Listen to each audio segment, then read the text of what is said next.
It's interesting that they build up towards thinking about very long periods of time, like Bucktoons is 144,000 days. Right. Or a Baktun is 400 of the long counts years.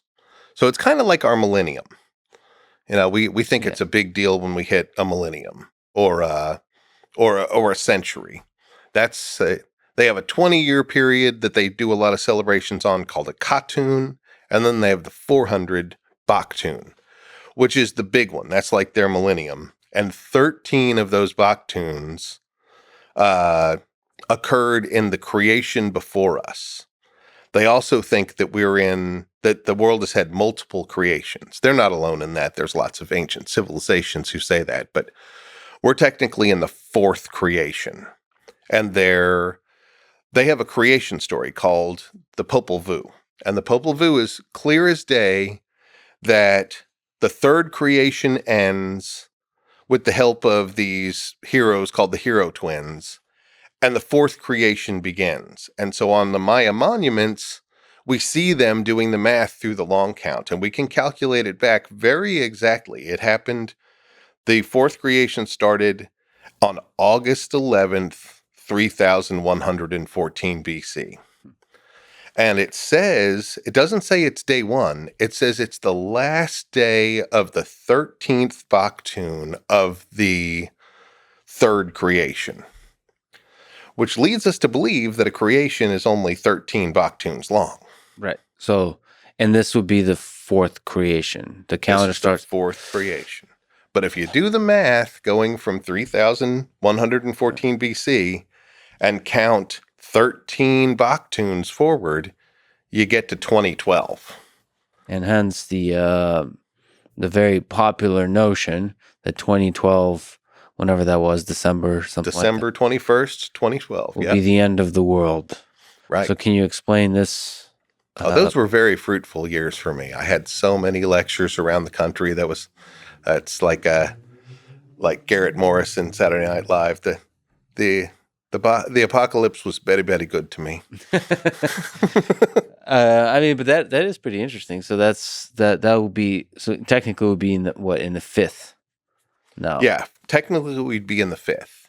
Though my argument was that actually, if you look through all the corpus of Maya mathematics and calendars, they never say anything like that. In fact, there's a handful of dates that tell us that the fourth creation does continue farther on. That Baktun place should have 20 Baktuns in it, like their counting system would dictate, not 13. And there's a place in Palenque, there's a place in the Dresden Codex, and one other place I'm forgetting that all talk about time after 2012. So how does that happen? It's a conflict. Is there supposed to be an overlap of the 13? So it's like 13 is the core of it, and it's 20 long. They love the number 13. It's all over the place. It's a magic number to them. My explanation, which I admit is not very solid, but I think that the magical deeds of the Hero Twins in their creation story at the end of the third creation hit the magical reset button.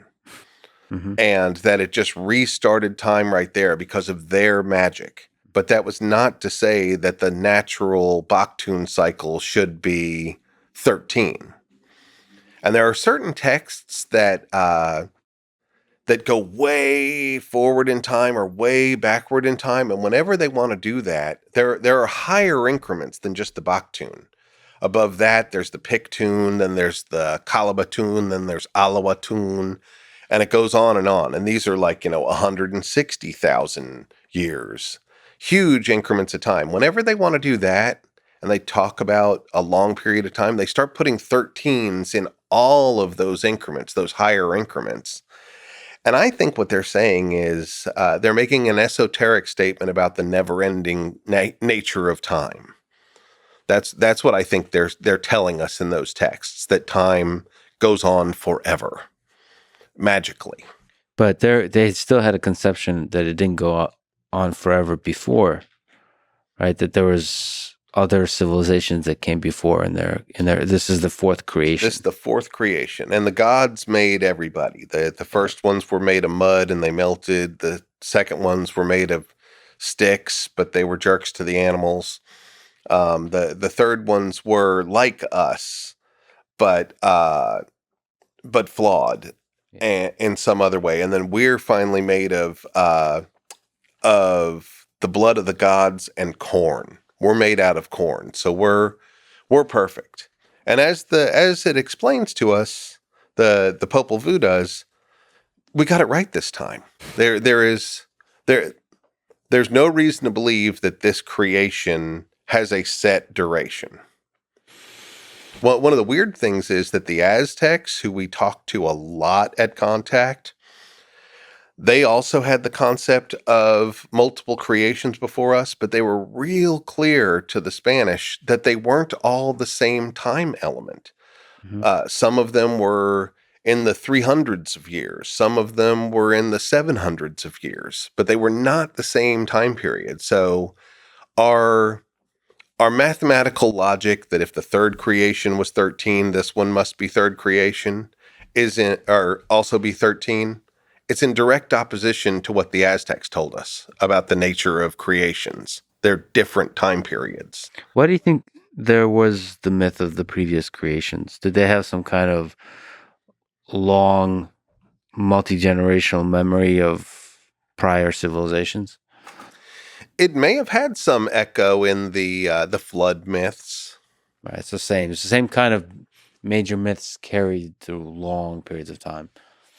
There's a lot of different opinions about it. And, they're like, if they were all 13, if we have 5 creations, like the Aztecs said, and they were all 13, they would come up to roughly 25,000 something years, which is very close to that precessional cycle. So some people are like, they designed it all to be one completion of the precession of the equinoxes. And I mean, that I don't believe that one, but that one sure sounds good, doesn't it? That's going to get a lot of internet hits.